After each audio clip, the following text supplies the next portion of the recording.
Bonjour les enfants, bonjour à tous, c'est Shavuot, j'espère que vous allez bien. Ce matin, nous sommes le dimanche de Parashat Mishpatim et ensemble, nous allons voir que cette paracha est assez intéressante.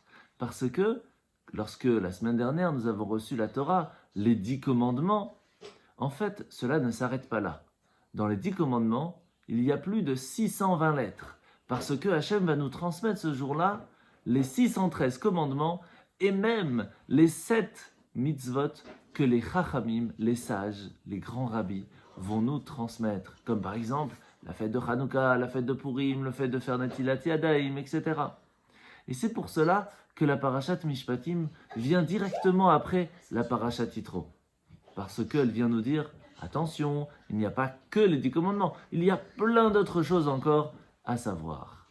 Pour commencer, une des premières choses les plus importantes, c'est de savoir dire merci à Dieu. Et aussi lui demander lorsqu'on a besoin de choses.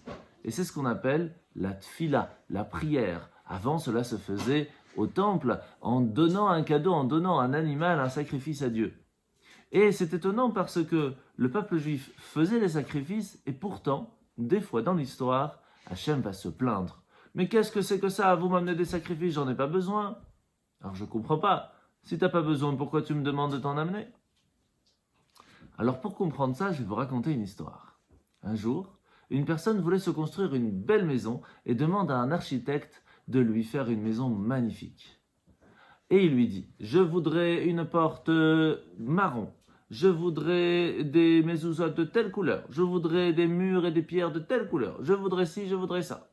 Il dit, pas de problème. Il dit, quand est-ce que tu payes? Quand je reçois les clés de la maison, je te donne l'argent. 2 jours plus tard, il lui donna les clés. Il dit, mais comment c'est possible? Il dit, viens voir, tout ce que tu m'as demandé, je t'ai amené. Et il voit que par terre, il y a une porte, il y a des pierres, il y a tout ce qu'il faut, mais la maison n'est pas construite. Il dit, mais ça ne me sert à rien. D'avoir tous les matériaux, c'est très bien, mais si elle n'est pas construite, ça ne me sert à rien. C'est la même chose avec Hachem. Hachem nous dit, c'est bien de vouloir me amener des cadeaux, mais si vous ne mettez pas le cœur pour cela, ça ne me sert à rien.